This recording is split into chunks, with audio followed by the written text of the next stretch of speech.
Okay, so now we're on to our final presentation for today. So we talked earlier about solar home systems. We also talked about mini-grids. Now what we're going to present is something in between, right? So I'd like to call on stage Mr. Daniel Siganovic, Head of Business Development of SoulShare Energy.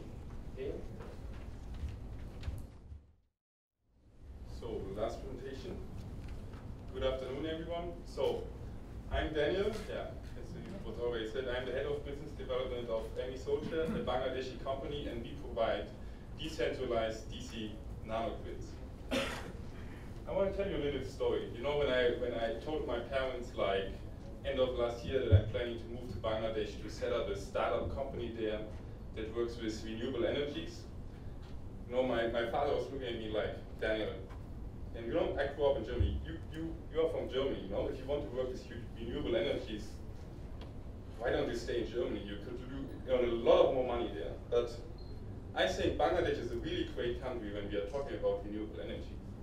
Because I think most of you know these numbers. More than 3.6 million solar home systems installed in the market.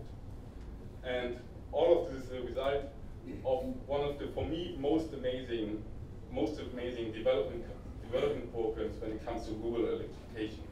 These are the numbers of the IFCO Solar Home System program. And they are planning to install up to 7 million solar home systems in the market until 2019. So, but you know, me and my team at SolarShare, we are quite ambitious people. And we were thinking like, this is an amazing program, but what is next? Why am I asking the question, what is next? You know, I'm a huge soccer fan. And you know, during the World Championship, I like to invite my friends to my place. I set up a projector, a sound system, and we all watch football together. And I also like fridges. I like cold drinks.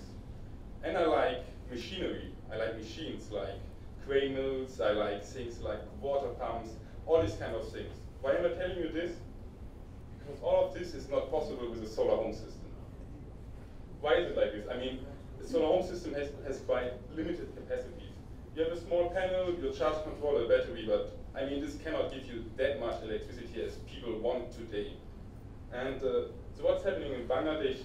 Now they are installing these mini-grids. A lot of mini-grids there are installed there, most of them in DC, in AC, and so what we were asking ourselves the question like, I mean, when they bring all of these mini-grids there, what happens to the solar home system? So they have that many solar home systems there, but I mean, what they are doing in the end is like, you put a bigger infrastructure on top of something that's already there. And yeah, I think that is the thing we have to talk about. So that's why we're asking what is next. But there's another reason why I'm asking this question. You know, 4 million solar home system, nearly 4 million solar home system is a huge number, but not everybody in Bangladesh has a solar home system. It's like, I mean, these microfinance schemes, how they brought it into the market, is like, it's still not possible for everyone to buy a system with this. And because these people just have like, their income is too unpredictable. And you know why the garment industry likes Bangladesh so much? Because you can hire and fire people on a daily basis. So how are these people supposed to generate income that is stable enough for a 3 years loan agreement? And how does their houses look like? You know, okay, of course, guys like me, you know, we always like to show these kerosene lamps. Because we say like, okay, when we replace the kerosene lamps, it's like the huge health impact, all these kind of things. But I mean, it's not like all of these households don't have any access to electricity. You know, when we go into the field in Bangladesh, we have this thing like, we see, for example, people like having a solar home system and the neighbor doesn't have one, and so they just put a cable into the next house, put a lamp in there, and they sell them electricity. And it's also things like, I mean, we all know this mobile phone charging thing, you know, going to a small shop, letting your mobile phone charge. But you know, you see these numbers, these is the price of electricity we are talking about there. $3.5 per kilowatt hour for these extreme user behavior thing, you know, when you put a cable to your neighbor, $10.5 per kilowatt hour for mobile phone charging. So that's why we're asking the question, what's going to happen next? And I want to give you now the answer. I mean, what we think might be a good solution. First of all, I want to talk a little bit about like the design of a solar home system. So what I'm showing here is like, a solar home system is designed like for the months with the lowest sun peak hours per day. Which means in the end, like, I mean, this is about like, the relation between a panel and a battery. But in the end, that means like, you see this red line that we put here?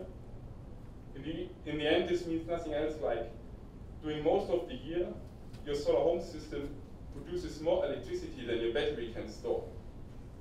So all of this energy here that is above there is lost, even though these systems only have limited capacities.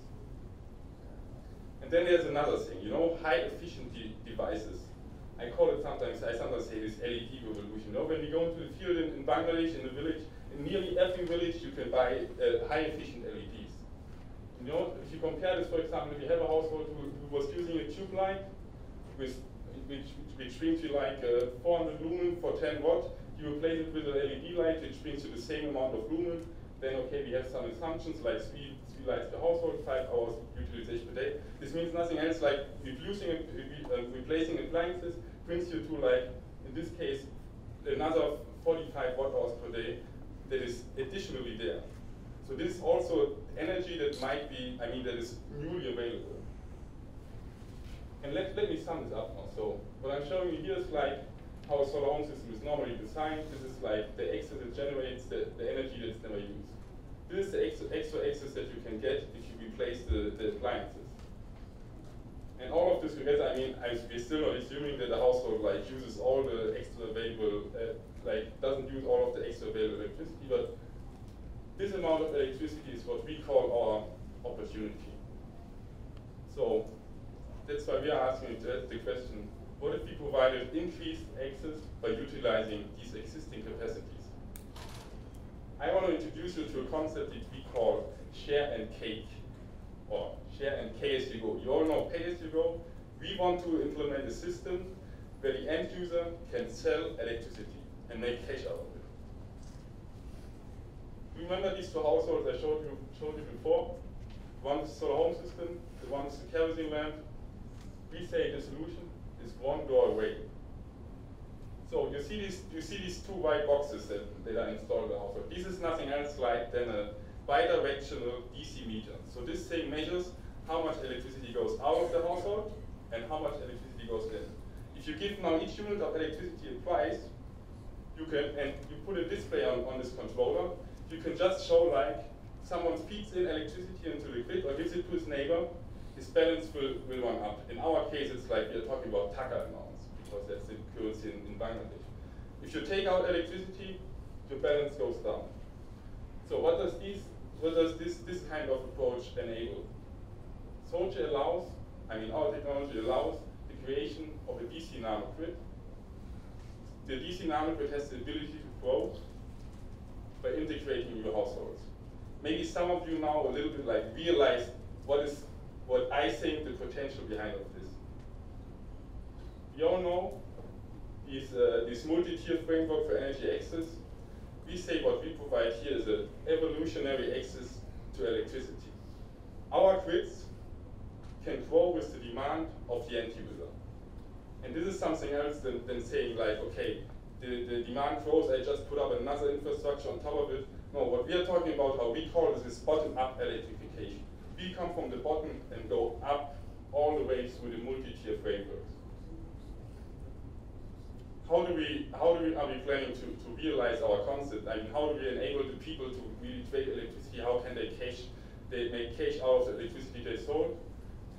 I wanted to meet Sam. Sam is our social area manager. Sam is the guy who makes all of this possible.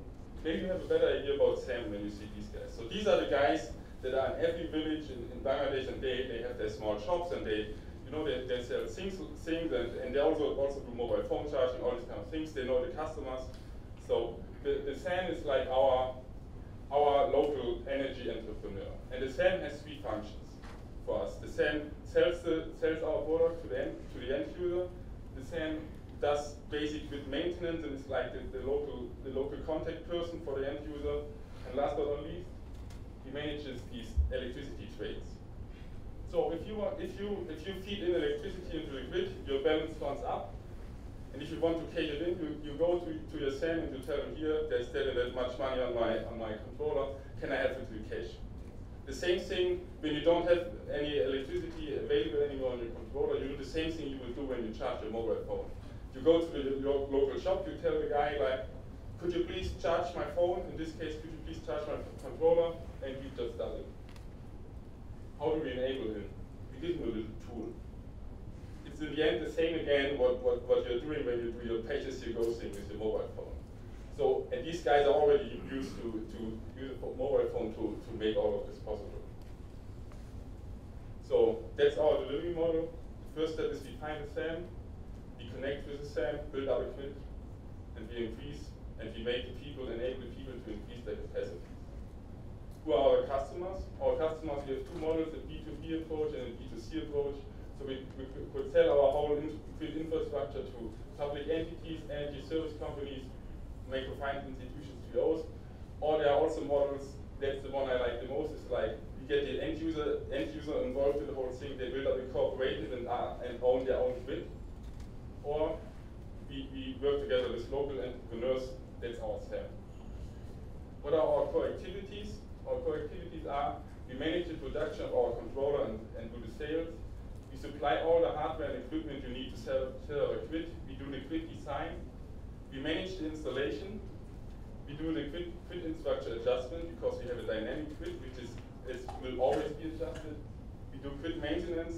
And the most important thing of all of this is like back-end data management, which enables electricity trading. What is our value proposition? We deliver a flexible electricity supply which goes with the demand of the end user. We have a dynamic grid infrastructure which can always be adjusted. We have low investments because we don't have one big investment, we have many small investments. We give you end user independency because they still have their solar home system. They can decide if they want to take part in the whole thing or not.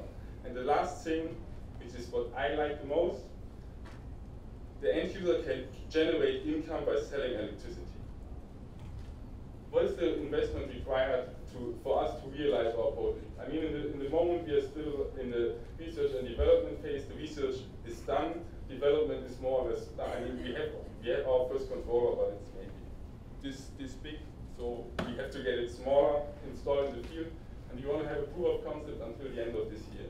For all of this, we already have like 200,000 to start up capital secured. And once we have the proof of concept, we are searching for an investor which invests like a 20% equity of our company to do a commercial scale up in Bangladesh, and then, if possible, an international replication of our concept. And we already have some partners who believe in our ideas. We have practitioners like Microenergy International, BOS AG and Forsera, all of these are German companies. We work together with academic institutions like the UIU and United National University in Dhaka, Solar Energy Research Institute of Singapore, the Berkeley Rural Energy Group, and the Technical University of Berlin. And we also work together with international developed organizations. In Bangladesh, we have strong support from the GSZ, and we are also part of the Sustainable Energy for All initiative. Who are we? We are that's our core team. Sebastian Groh is our managing director. Hans Kirchhoff, our CTO. Luca Di Cresco, our CFO. Myself, Daniel, head of business development. Daniel Philipp, managing director of Microenergy International and chairman of the board. And then another really important person for us, Javier Chaudhuri, who's the director of the Center for Energy Research at the UIU in Dhaka, and is really important contact person for us to get into the local market. But of course, I mean, our team is a lot bigger, but the rest are like, I mean, these guys are maybe the most important, all of our engineers who are working on our technology. And yeah, so we are SolarShare. We create a network, we share electricity, and we fight in the future. Thank you very much for your attention. All right, and I'd like to open the floor to our panelists. If you have any questions before we close. Thanks so much. It's like the sharing economy in solar. It's like the Airbnb solar, very cool. I'm just curious, what kind of financing are you looking for right now? I mean,